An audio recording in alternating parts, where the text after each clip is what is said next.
대학교 시절에요. 대학 시절에 그 책들을 이렇게 많이 권합니다. 그래서 대학생이 되면은 지성인의 그 어떤 자격을 갖추기 위해서 책을 많이 읽어야 되는 것이 아주 기본적인 상식이었습니다. 그래서 저도 대학 가서 내가 이제 대학생이 됐으니 좀 좋은 책들을 또 좀 많이 읽어야 되겠구나 라고 했을 때에 주로 많이 좀 읽었던 책이 철학책이었던 것 같아요. 철학책. 그래서 좀 철학적인 그런 어떤 사고를 하게 되면은 좀 뭔가 저 사람은 좀 배운 사람 같아 보이기도 하고 뭔가 좀 깊이가 있어 보이기도 하고 그래서 여러 뭐 책이 있지만은 그 가운데 저는 주변에 저 친구들도 그랬고요. 철학책을 이렇게 나름 즐겨서 많이 읽었던 것 같아요. 그 중에 잊지 못하는 어떤 철학자 중에 한 사람입니다. 덴마크의 실존주의 철학자라고 하는 키에르케고르라고 하는 케고르 고르게 말고요. 그 이름이 옛날에는 막 외울 때 참 이런저런 연관을 시켜서 막 외워도 보고 했는데 키에르케고르라고 하는 이 사람이요. 책을 썼는데 그 사람이 이런 말을 했어요. 상당히 동감이 되는 말 같아요. 그게 무슨 말이었느냐면 모든 인간은 5가지 병을 앓는다는 것입니다. 5가지 병. 그 첫 번째 고독이라는 병을 앓고, 두 번째 불안이라는 병, 세 번째 허무, 네 번째 절망, 그리고 5번째 죽음에 이르는 병. 이것이 인간이 이 세상에서 살아가면서 앓게 되는 5가지의 병이다라고 이야기를 합니다. 제가 왜 동감이 되었느냐 하면요. 성경도 우리에게 뭐라고 말씀했느냐면 이 세상에는 의인은 없나니 하나도 없다라고 이렇게 성경이 말씀을 했어요. 성경이 의인은 없나니 하나도 없다라고 이렇게 말했다면은 그 말은요. 원래는 하나님께서 의인이라는 모습의 사람을 이 땅에 창조하셨는데 어떤 이유가 생겨가지고 의인이라고 하는 창조주가 만든 원래의 인간의 모습에서 이게 벗어나 버리고 말한 거예요. 그래서 어떻게 보면은 아담과 하와의 후손으로 살아가는 저와 여러분의 이 모습은요, 원래 오리지널 모습이 아닌 겁니다. 그런 생각 해보셨어요? 여러분은 혹시나 내 아이덴티티, 내 정체성을 이야기할 때에 원래 내 모습이 이런 모습이었다라고 생각을 하면서 살아가십니까? 아니면 잘 모르겠는데 성경의 말씀을 들어보니 그런 것 같다라는 거예요. 그런데요, 목사님, 성경의 말씀을 들어보니까 우리는 의인은 없나니 하나도 없다라고 한 것 보니까 원래는 의인이어야 되는데 하나님이 기대치는 의인이어야 하는데 의인이 없이 모두 다가 죄인이 되고 말았다라고 그렇게 한 것 보니 도대체 우리의 의인의 모습은 어떤 모습일까요? 궁금한 것입니다. 저는 이 실존주의 철학자인 이 키에르케고르가 한 것은요, 의인의 모습을 말한 게 아닌 것 같아요. 그 의인의 모습을 말한 것이 아니라 죄인된 인간의 모습이 바로 이런 모습이다라고 하는데 병을 앓고 있다라는 거예요. 어떤 병을 앓고 있는가 보니 뭐라고요? 고독한 병을 앓고 있고, 불안한 병을 앓고 있고, 허무한 병을 앓고 있고, 절망 가운데 있는 그 병을 앓고 있고, 결국은 죽음에 이르는 병을 앓고 있다는 거예요. 여러분은 지금 죽음에 이르는 병을 앓고 있다고요. 시간이 가면 갈수록, 세월이 흘러가면 갈수록 지금은 안 아파 보이지만은 여러분은 점점점 죽어가는 병에 걸려 있다고요. 이런 이야기가 부담스러울 수 있겠죠. 아유, 목사님, 나는 그냥 캐세라세라 인생을 즐기고 그냥 그렇게 살고 싶은데 살짝 부담스럽네요. 부담스럽죠. 부담스러워야 되죠. 하나님이 우리에게 그렇게 말씀하는 겁니다. 너희가 영원한 생명을 얻으려고 하면은 부담스러워야 된대. 너희가 대학을 가기 위해서도 부담스럽게 공부를 하고 애를 쓰고 노력하는 것처럼 너희가 어찌하여 너희의 영혼을 구원할 수 있으려고 한다면은 그게 부담스럽지 않는 게 더 이상한 거예요.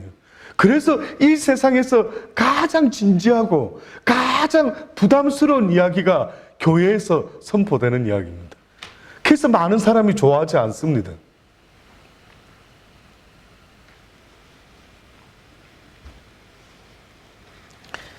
세상을 살아가는 인간에게 필요로 하는 것들이 있죠.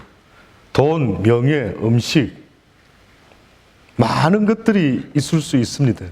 근데 여러분, 음식 없이 사람은 얼마 동안 살 수 있다라고 하는 줄 아십니까? 의학적으로. 물론 사람마다 좀 다를 수도 있겠는데요. 40일이면 죽는답니다. 음식 없이 한 40일쯤 시간이 흘러가면요, 사람은 죽습니다. 물 없이 사람이 얼마 정도 버틸 수 있을 것 같습니까? 물을 마시지 않고. 일주일 정도 간답니다. 일주일 정도. 공기 없이는 혹시 여러분 얼마나 살 수, 실험을 아직 안 해보신 분은 누구 보고 옆에 코를 이렇게, 코와 입을 동시에 이렇게 콱 막아주면은 어떤 일이 벌어지는지 한번 체크를 해보십시오. 얼마까지 참을 수 있는지. 한 8분 정도. 물론 또 좀 짧은 사람이 있고 좀 긴 사람이 있겠죠. 한 8분 정도 여러분 버팁니다. 근데 이것 없이는 1초도 못 버티는 게 있습니다. 뭘까요? 맞추시는 분은 제가 개인적으로 짜장면, 탕수육을 한번 쏘겠습니다. 1초도 못 견디는 것이, 이것 없이는 사람은요 1초를 못 견디라는 거예요. 네? 너무 어렵습니까? 네, 좀 분위기상 보니까 아는 사람이 없으신 것 같은데. 네? 힌트를. 예배 시간이 돼서 힌트를 많이 드리기가 좀, 오늘 주제가 이게 아니라서요. 힌트는 예상 못했던 겁니다. 이거 없어도 나는 당장은 1초 안에 목사님 안 죽을 수도 있겠는데, 그건 무슨 뜻이죠? 그러니까 이게 약간 철학적인 그 의미가 담겨 있어요. 그냥 실질적인 의미가 아니라 철학적인 의미가 담겨 있는데, 이것을 이렇게 조사한 이분이 맨 마지막에 인간은 이것 없이는 1초도 살 수 없는 존재이다 라고 결론을 냈어요. 그게 뭐였냐면, 인간은 소망 없이, 희망 없이 1초도, 좀 늦었기 때문에 해당되지 않습니다. 혹시 기대하실까봐 미리 말씀드리는데요. 아까 정시간에 맞춰주셨어야 되는데, 아쉽게 거의 힌트가 들어가면서, 희망, 소망이라는 거예요, 소망. 뜻밖이죠. 여러분, 그게 와닿습니까, 여러분? 제가 여러분에게 인간이라는 존재는 이것 없이는 1초도 살아갈 수가 없습니다 했을 때 거의 다 못 맞췄어요. 그럼 왜 그렇게 거의 다 떠오르지 않을까? 이거는 평상시 때에 그것이 그렇게 중요한 건지는 잘 생각을 하지 못하는 겁니다. 그래서 유대인이라는 사람들은 어느 정도로 상상을 창조하는 줄 아십니까? 유대인들은 인간의 모습을 보고 하나님의 형상을 더듬어 보는데 그들이 이렇게 고민하는 겁니다. 왜 하나님은 인간을 지으셨는데 모든 인간의 기능이 왜 앞을 향해 있지? 이렇게 고민하는 거예요. 여러분은 생각해 보신 적 있습니까? 왜 인간의 모든 기능이 다 앞을 향하고 있느냐고요. 눈도 앞에 두 개 있는데 앞에 하나, 뒤에 하나. 그러면 소매치기 오는 것도 볼 수 있고. 그렇죠? 입도 한 두 개. 먹으면서 토킹하고 토킹하면서 먹을 수 있고. 이야, 근데 왜 또 입이 하나지? 근데 왜 귀는 또 두 개지? 이걸 그분들은 고민을 해요, 유대인들은. 그래서 귀가 두 개인 것은 듣기는 속히 들을 줄 알아야 되고 말은 조심해야 되는구나. 이렇게 그들은 해석을 합니다. 우리의 형상을 보면서 그들은 하나님이 우리한테 어떤 지금 형상을 통해서 메시지를 주고 있는 건가라고 하나님을 알고 싶어가지고 인간의 모습을 그렇게 체크를 하더라고요. 근데 이 유대인들이 왜 모든 인간의 기능이 뒤로 가면은 상당히 불편하게 돼 있는데 또 뒤로 보려면 고개를 돌려야 되는데 왜 앞을 모두가 쳐다보고 있는가? 내 모든 기능이 왜 전부 다 앞을 향하고 있는가? 그때 유대인들이 내린 결론이 있어요. 무슨 결론인 줄 아십니까 혹시? 그렇구나. 인간이라는 존재는 뒤돌아보는 존재가 아니다. 인간은 후회하는 존재가 아니다. 인간은 앞을 향하여 날마다 전진해 나가야 되는 그러한 존재로 지음을 받았다라고 그렇게 결론을 내렸어요. 상당히 저는 유대인들이 이런 생각을 어디서 하게 됐을까? 이들은 하나님을 아는 그들이요, 다른 것은 다른 민족보다 어떻는지 모르지만 월등히 뛰어난 것은 생각이라는 것이죠. 상상. 이게 바로 믿음이라는 것으로부터 온 거예요. 믿음은 바라는 것들의 실상이요, 보지 못하는 것들의 증거가 될 것이라. 이런 말이 어디서 들어봤습니까? 살면서. 성경에서 그런 이야기를 한다고요. 성경에서 우리 인간이라는 존재가 믿음의 존재라고 말씀을 하고 있어요. 네가 생각하는 그 상상으로 네 모든 것이 이루어질 수가 있는 존재이다. 그러니 너희는 이 세상을 살아갈 때에 육신적인 그 어떤 것도 중요하지만은 상상할 수 있는 그 상상력의 힘이 어떻게 보면 너희를 실제로 이끌어갈 수 있는 능력이 된다라는 거예요. 이거를 믿음이라는 단어로 말했어요. 믿음이 너를 이끈다라는 거예요. 믿음이 너 삶을 이끌어간다라는 겁니다. 그래서 인간이라는 우리 존재는요, 소망이라는 것을 가지고 살아가야 되는 존재인데 이 소망 없이는 한시도 못 살게 되어 있습니다. 인간이 가장 힘든 것은요, 어려운 고난이 아니라 이 고난을 통해서 어렵게 느끼는 절망이 나를 더 힘들게 만드는 거예요. 아닌 것 같습니까? 어렵고 힘든 일이 생길 수 있죠. 제가 오늘 아침에 우리 집사님하고 우리 조슈아 픽업해서 이렇게 오면서요, 어떻게 한 주간 잘 지내셨습니까? 이런 이야기를 하면서 제가 한 주 동안 있었던 어떤 생각을 이야기 좀 나누었어요. 집사님, 안녕하셨어요? 뭐 잘 지내셨어요? 근데 우리 다 형식적으로 예, 잘 지냈습니다. 실제 안 지냈거든요, 잘. 그렇죠. 실제 잘 지내지는 않았어요. 바빴어요. 때로는 막 힘들었어요. 좀 뭐 하는 일이 잘 안 됐고 또 몸도 좀 아팠어요. 감기 때문에. 어떻게 보면은 그 모든 것들을 넘어서서 오늘도 이 순간에 지금 또 이렇게 살아서 몸부림을 치고 있고 애를 쓰고 있는 이 모습을 봤을 때는 안녕하세요? 괜찮으세요? 괜찮지 않아요. 목사님 건강하십니까?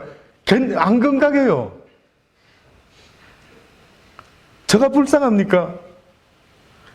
그런데 저는요, 안 건강하지만은 하나님의 은혜로 살아간다라고 할 때 안 건강한 저는 하나님의 은혜를 건강한 사람보다 더 많이 느끼고 있다라고 한다면 이해가 되십니까?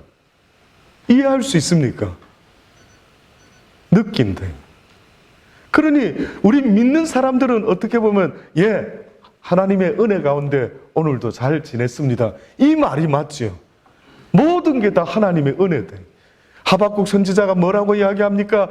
외양간에 우리의 아무것도 짐승이 없다 할지라도 나를 구원하신 여호와로 인하여 내가 날마다 기뻐하고 즐거워한다라고 말했던 그 하박국 선지자는 뭘 찬양했느냐 하면 하나님의 은혜가 나에게 이렇게 넘친다는 거예요.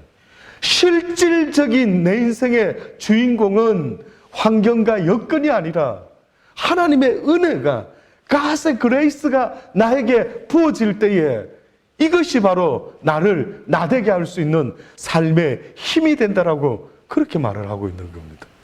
그러니 사랑하는 여러분, 여러분이 이 세상을 살아갈 때에 지금 이 순간만이라도 꼭 깨달아야 되는 것이 있다면요, 내가 나 된 것이 나의 힘과 능력이 아니라 하나님의 은혜로 살아가는 것인데, 그래서 오히려 고난과 어려움이 더 있으면 있을수록 목사님, 저는 하나님의 은혜가 더욱더 넘치는 삶을 살아가고 있습니다.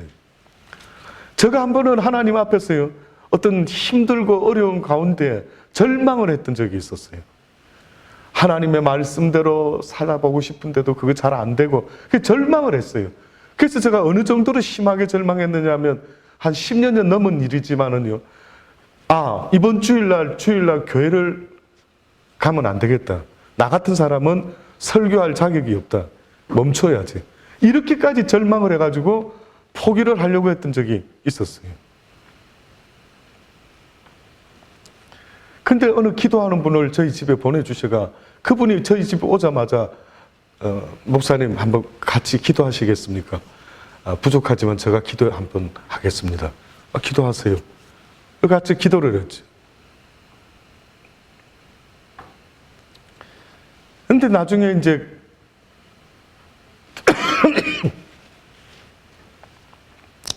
하나님이 어떤 깨달음을 주시는데, 나는 너에게 참으로 많은 은혜를 부어줬다. 근데 너는 그 은혜를 값 없이 느끼고 있다라고. 이게 뭐지? 무슨 은혜를, 뭐 교회가 부흥했나? 뭐 재정적으로 뭐가 좋아졌나? 아니, 무슨 은혜를 부어줬단 말씀인가? 전 그때 이해가 안 됐더랬어요. 근데 굉장히 놀란 이야기를 해주셔서 아주 지금까지 잊어먹지 않고 가슴에 새겨놓고 있는 말씀 중에 하나입니다. 그게 뭐였느냐 하면요, 나에게 은혜를 받고 있는 자의 증거는 이러하니라. 네가 이 세상에서 나의 은혜가 있다면은 어렵고 힘든 일들을 겪을 때마다 더욱더 나 여호와께 나와 부르짖는 것, 이것이 바로 내가 너에게 은혜 베푸는 증거다. 나에게 은혜를 받지 못한 사람의 모습은 어떤 모습인 줄 아느냐? 어렵고 힘든 일이 있을 때 절망하고 좌절하여 어찌할 바를 몰라 누구를 찾아가서 나 좀 살려달라고, 나 좀 도와달라고 할 수 없는 그러한 상태의 모습은 그 사람에게는 여호와의 은혜가 없는 사람이 돼. 그러니 여호와의 은혜의 기준은 네가 무엇을 하든지 어떤 일을 만나든지 나 여호와께 네가 나와 기도할 수 있다라고 한다면은 그것은 바로 내게 은혜 받은 자의 모습이다. 너는 내게 와서 부르짖지 않느냐? 너는 힘들면 내게 와서 기도하지 않느냐? 아버지, 도와주세요. 힘들어요. 어찌할 줄 모르겠어요. 어떻게 하면 좋아요? 너는 내게 와서 이야기하지 않느냐? 그게 아버지다. 네가 아버지냐? 그러면 네 자녀는 너에게 모든 것을 이야기하느냐? 모든 것을 이야기해주면 너무 고맙지요. 우리 아들이 모든 것을 이야기해주면 너무 고맙습니다. 저는 아들 셋을 키워봤지만은요, 막내가 저한테 모든 걸 말합니다. 물론 다는 아니라고는 볼 수는 있겠지만은, 그러나 웬만한 거는 다 말하는 것 같아요. 심지어는 막 어떤 여자아이가 자기를 좋아하는 것 같은데 자기는 싫대요. 그러면서 카톡에 온 메시지를 저한테 디테일하게 다 보여주면서요, 아빠 어떻게 했으면 좋을지 모르겠다고. 웬만하면 네 좋다는데 한번 친구로 사귀어보지. 저는 그랬습니다. 그랬더니만 걔는 걸이 아니래요. 얼마나 보이 같은 스타일인지 모른다고 하면서요, 뭐 이런저런 이야기 온갖 거 다 합니다.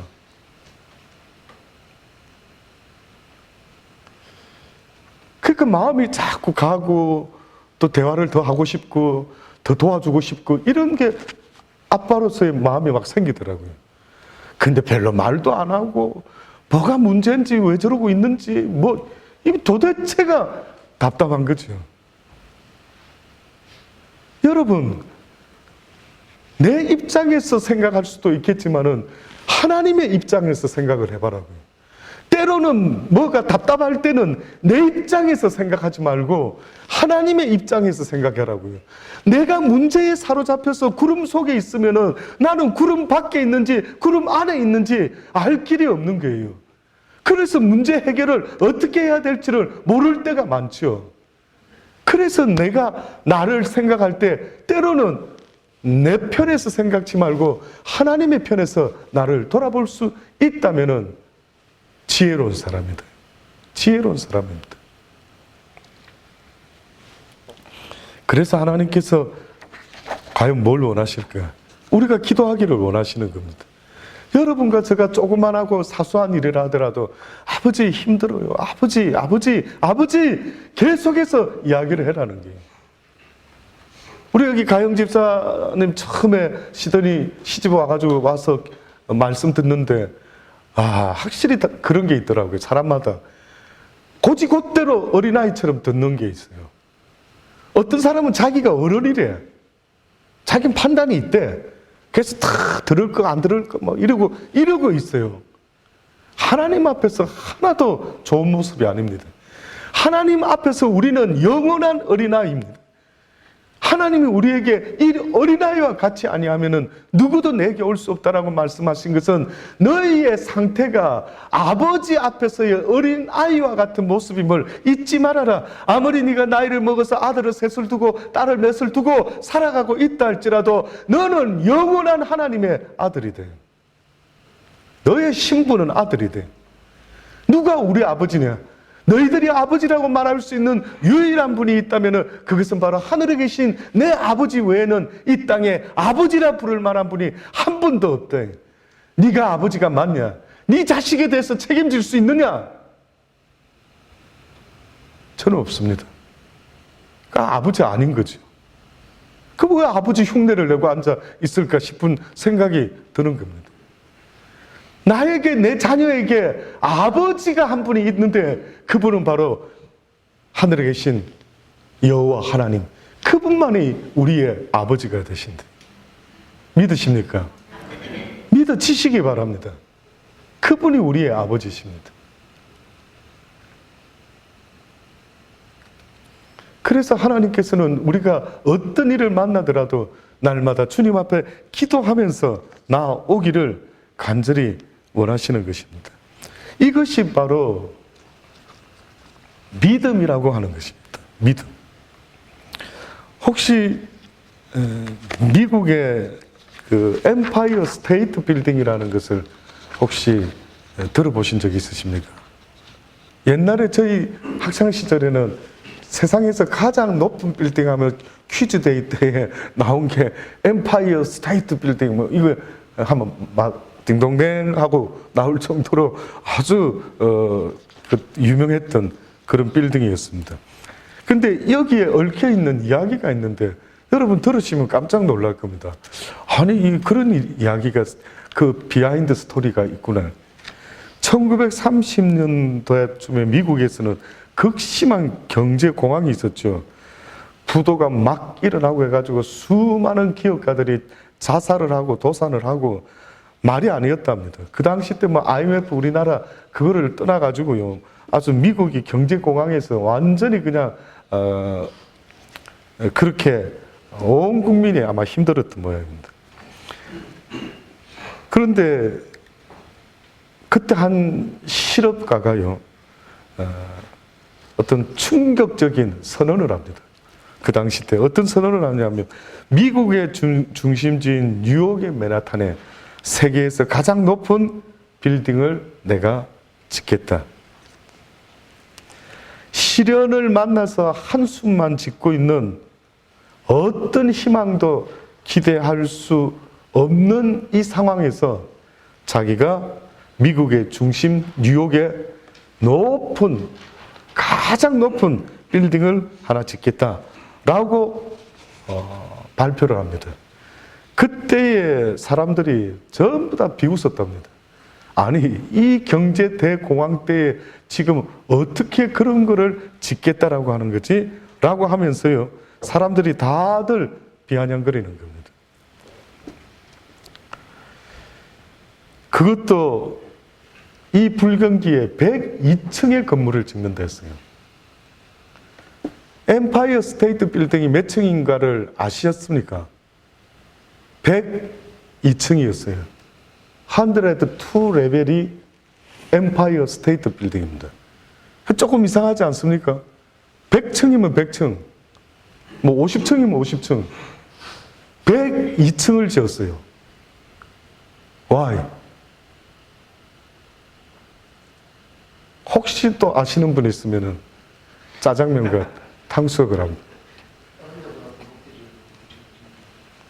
제가 왜 이렇게 퀴즈식으로 하느냐면요, 잊지 말고 좀 이런 거는 좀 한번, 세상에 그런 또 깊은 그 사람이 또 이런 깊은 뜻을 가지고 엠파이어 스테이트 빌딩을 지었구나, 이걸 좀 나도 저런 사람의 믿음을 좀 가졌으면 좋겠다, 그렇게 도전을 드리고 싶어서 그렇죠. 저는 우리 달란트 지체들이 그런 도전을 좀 받아서 정말 사는 날 동안에, 그는 하나님의 사람이었다, 그는 믿음의 사람이었다, 어떻게 그런 일을 이루어낼 수 있었지? 라고 하는 우리의 자녀들이 여기서 나왔으면 좋겠어요.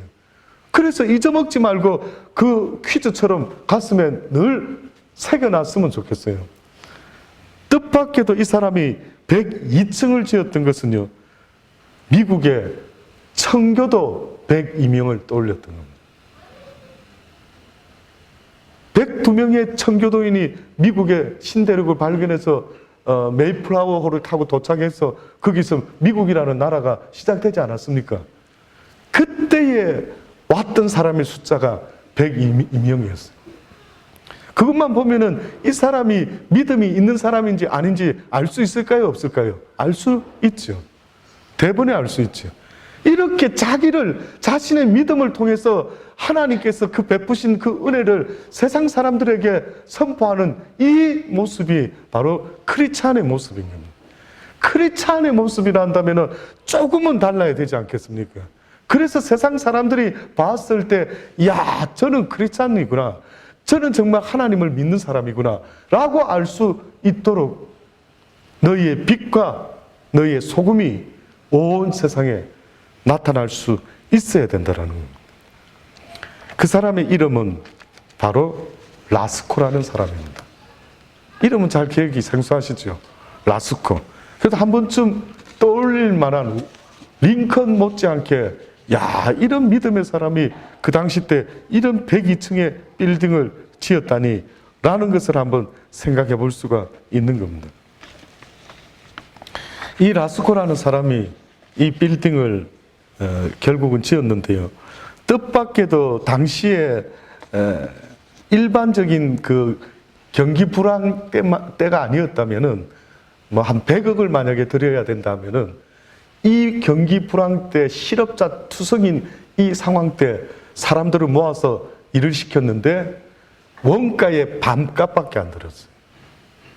그러니까 이걸 만약에 정상적인 때에 만약에 지으려고 했다면은 따블의 일이 벌어졌죠. 아무도 예측하지 못했던 겁니다. 엠파이어 스테이트 빌딩은 높이가 381m고요. 102층에 10만 6,400개의 창문이 달렸고요. 66개의 엘리베이터가 있었고 2,500개의 화장실이 있었다고 합니다. 1971년 세계 무역센터가 생기기 전까지 세계에서 가장 높은 건물이 바로 엠파이어 스테이트 빌딩이라는 겁니다. 세계 무역센터는 여러분이 아시는 것처럼 테러를 당해가지고 비행기가 들이받아서, 물론 그렇게 무너지는 건물이 쉽지는 않는데 안에서 누가 폭약장치를 한 거 아니냐 뭐 어떤 데 있었는데, 이 엠파이어 스테이트 빌딩도 아이러니하게도요, 비행기와 부딪힌 일이 생겼습니다. 한 번은 1945년 2차 세계대전 중 폭격기 B-25가요, 안개 속에서 비행을 하다가 이 엠파이어 스테이트 빌딩에 78층을 들이받았어요. 근데 뜻밖에도 건물은 멀쩡한데 비행기만 그냥 폭파가 되고 말았습니다. 그래서 사람들이 와, 어떻게 지었길래 저렇게 끄떡하지 않았지 빌딩이? 라고 하는 소리를 할 정도로 그런 빌딩을 지었던 겁니다. 이 세상에서 살아가는 삶의 힘은 소망입니다. 그 소망은 곧 믿음이라고 말할 수도 있습니다. 믿음, 소망, 사랑, 이 세 가지는 항상 있을 것인데 그 가운데 제일은 사랑이다. 그렇습니다. 가장 좋은 것은 사랑이지만 또한 있어야 될 것이 있다면 그것은 바로 믿음과 소망이라는 것이 우리에게 있어야 돼요. 여러분과 오늘 이렇게 살아가는 삶 속에서도 소망을 잃어버리면 여러분은 죽음으로 가는 절망의 병을 안고 있는 것과 똑같은 모습입니다. 멈추시기 바랍니다. 어차피 내가 고민하고 걱정해서 될 일이 안 되고 안 될 일이 된다라고 한다면 모르겠지만은 어차피 내가 할 수 없는 부분에 있다면은 그것은 믿음으로 소망으로 하나님께 나아가고 맡겨드려야 되는 게 저와 여러분이 마땅히 할 도리다. 마땅히 할 도리라고요. 왜 그거를 멈추고 왜 절망하고 하지 말라는 거, 이방인들이나 할 수 있는 그런 걱정, 근심, 무엇을 먹을까 마실까 입을까 그 모든 것들을 이제는 멈춰라고 하나님이 말씀을 하는 겁니다. 사랑하는 여러분, 예수 믿고 사는 게 별거 아닌 것 같습니까? 언젠가 여러분의 영혼이 그 전능자 앞에 서게 될 때가 온다면은 그 차이는 하늘과 땅 차이라는 사실을 잊지 마셔야 될 것입니다. 여러분, 어차피 죽음의 병에 걸려 점점 죽어가고 있는 저와 여러분, 결국은 이 땅에 소망이 있는 것이 아니라는 메시지가 되는 겁니다. 우리의 소망은 이 땅에 있는 것이 아니라 영원한 하나님의 나라가 우리의 소망이 되어야 되는데 그 소망을 잃어버리고 지금까지 살아오셨으니 얼마나 이 모든 병들 가운데 외로운 병, 질병, 고통, 고독, 이 모든 병 때문에 얼마나 힘들게 지금까지 살아오셨습니까? 그 원인이 뭐지? 내 인생이 왜 이렇게 외롭지? 왜 이렇게 고독하지? 왜 이렇게 답답하지? 그 모든 게 바로 정상적이지 못한 죄인의 모습이다라는 걸 말씀해 주고 있는 겁니다. 의인은 없나니 하나도 없다. 너희가 회복하라. 의인의 모습을 회복하라. 그리하면 너희가 하박국 선지자와 같이 이 세상에 그 어떤 것이 없을지라도 날마다 기뻐하고 즐거워할 것이라는 겁니다. 그래서 오늘 본문의 말씀에 너무 귀한 말씀입니다. 이것은 다윗이 쓴 시입니다. 다윗이. 나의 영혼이 잠잠히 하나님만 바라며 나의 구원이 그에게서 나는도다. 오직 저만 나의 반석이시요 나의 구원이시요 나의 산성이시니 내가 크게 요동치 아니하리로다. 다윗이 이 시를 썼을 때는요, 자신의 사랑하는 아들 압살롬이라는 아들에게 반역을 당해가지고 그 왕궁을 버리고 싸우고 싶지 않아서 아들 때문에 그냥 도피 생활을 하는 때에 이것을 쓰게 됩니다. 다윗은 목동에서 왕이 되었죠. 막 출세한 거, 와, 인생 참 멋있게 살았다, 막 싶으지요? 아니요. 그의 인생을 돌아보면 하나부터 10까지가 힘들었습니다. 사울 왕이 시기 질투하면서 죽이려고 덤벼들고 여러 모함을 당하고 그래서 쫓겨나고 그래서 어느 때는 한번 살아보려고 누군가가 저거 다윗 왕 아니야 하니까 막 미친 사람처럼 미친 흉내를 내고 와 하면 뭐 이러면서 또 넘기고 위험은 여러분이 상상할 수 있는 그런 채통 있는 왕의 모습이 아니었어요. 그냥 단지 살아보려고 애쓰는 모습, 이것이 바로 다윗 왕의 모습이었습니다. 그러한 그가 인생 살고 보니까 고백을 하는 겁니다. 내가 과연 누구를 믿고 살아왔던가? 내 자신감도 나한테 이렇게 반역을 하는구나. 그러니까 다윗은 아주 씁쓸한 걸 느꼈어요. 특히 맨 마지막에는 자식한테 배반당하는 걸 겪었습니다. 여러분은 자식한테 배반 당하는 거 겪어보셨습니까? 그 기대치를 벗어날 때 배반이죠. 어떻게 보면. 배반. 이 녀석이 왜 이렇게 이 모습이, 이거 아빠 원하지 않는데 왜 이런 모습이 있지? 배반인 겁니다. 다윗이 결국은 압살롬이라는 그 머리끝부터 정수리까지 몸짱, 얼짱 하나도 버릴 것 없는 온 이스라엘 백성들이 다윗의 최고의 아들 압살롬, 어째 저래 인물이 좋고 어째 저래 사람이 키도 크고 어째 저래서 구리구리한 구릿빛깔의 저런 멋진 모습을 아마 이 시대에는 뭐 아주 영화배우 최고의 영화배우의 모습을 아마 갖추고 있지 않을까 싶을 정도였습니다. 결국은 아들한테 배신을 당해가지고 도망 다니는데요. 그때 그가 인생의 쓴맛을 마지막까지 보면서 했던 말이, 내 영혼아, 네가 무엇을 바라보려고 무엇을 기대하고 누구를 바라봤냐? 네 자식을 바라봤냐? 네 아내를 봤냐? 네 권위를 봤냐? 네 보좌를 봤느냐? 아니라 오직 여호와 하나님만을 바라라. 넘어지는 담과 흔들리는 울타리 같은 사람을 죽이려고 너희가 일제히 반격하기를 언제까지 하려느냐? 자기를 죽이러 오는 그들을 향해서 외치고 있습니다. 저희가 그를 그 높은 위에서 떨어뜨리기만 꾀하고 거짓을 즐겨하니 입으로는 축복이요 속으로는 저주로다. 나의 영혼아, 잠잠히 하나님만 바라라. 대저 나의 소망이 저로 쫓아 나는도다. 오직 저만 나의 반석이시요 나의 구원이시요 나의 산성이시니 내가 요동치 아니하리로다. 이스라엘 백성들이 출애굽해서 광야로 갈 때에 그 홍해라는 것을 건너려고 했을 때 많은 백성들이 뒤에는 애굽의 병사들이 쫓아오고 앞에는 홍해가 가로놓고 그 절망 앞에 섰을 때 그들이 어떤 반응을 보였는 줄 아십니까? 모세야 모세야, 죽을 매장지가 없어서 우리를 여기까지 끌고 와서 죽이려고 하느냐 하며 막 부르짖습니다. 그때 모세라고 하는 하나님의 사람이 했던 말이 있었죠. 뭐라고 이야기했습니까? 출애굽기 14장 14절에 여호와께서 너희를 위하여 싸우시리니 너희는 가만히 있을지어다. 잠잠해라는 거예요. 내 생각을 멈춰라라고 말하는 겁니다. 어떤 일이 벌어지면 이게 왜 이럴까 저럴까 앞으로 이렇게 될까 저렇게 될까 그 생각조차도 멈춰라고 말씀하는 거예요.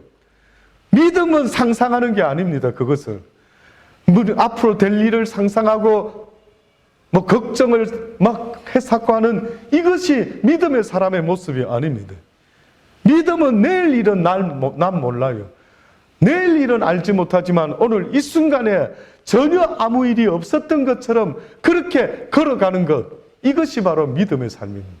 그러니 믿음의 삶을 사는 사람은 자신의 상상을 멈춰야 되는 거예요. 좀 멈추세요. 그 잽싼 생각을 좀 멈춰라고요. 저도 얼마나 생각이 잽쌌는지 모르는데, 저 사람 나한테 이렇게 말하는 거 보니까 이런 것 같고 저런 것 같고 멈춰라고요. 그건 진리가 아닙니다. 그건 진리가 아니에요. 그러니까 이스라엘 백성들이 딱 홍해가 보이고 뒤에 애굽의 병사가 쫓아오니까 대번에 생각하는 것이 우리를 죽이려고 여기까지 데려왔는데, 아마 옆에 하나님이 계셨으면 입을 다물어라. 너의 그 입을 다물어라. 나 여호와가 오늘날 너희를 위해서 싸울 것이니 너희는 잠잠히 여호와 하나님이 하나님됨을 보아 알지어다. 그렇게 말씀하고 있는 거예요. 그것 없이는 믿음의 삶을 살아갈 수가 없는 거예요. 믿음의 삶은 내 어제를 살았던 것이 아니고 믿음의 삶은 미래를 사는 것도 아니에요. 믿음의 삶은 오늘을 살아가는 겁니다. 그래서 주님께서 내 양은 내 목자의 음성을 듣고 한치 앞을 알지 못하지만 오늘을 사는 자들, 이것이 바로 믿음의 사람들이라고 성경은 그렇게 말씀해요. 그래서 믿음의 사람은 내일을 걱정하면 그는 믿음의 사람이 아닙니다. 그래서 그런 사람들은 회개해야 되죠. 하나님, 나에게 믿음 없음을 보나이다. 내가 날마다 걱정하고 근심하나이다. 저는 여러분 모두가 믿음의 사람이 되기를 간절히 주의 이름으로 축원합니다. 우리의 온전케 되시는 예수 그리스도를 바라보자라고 그렇게 바울은 말합니다. 너희의 인생의 촛대가 바로 예수 그리스도가 표대가 되어야 된다.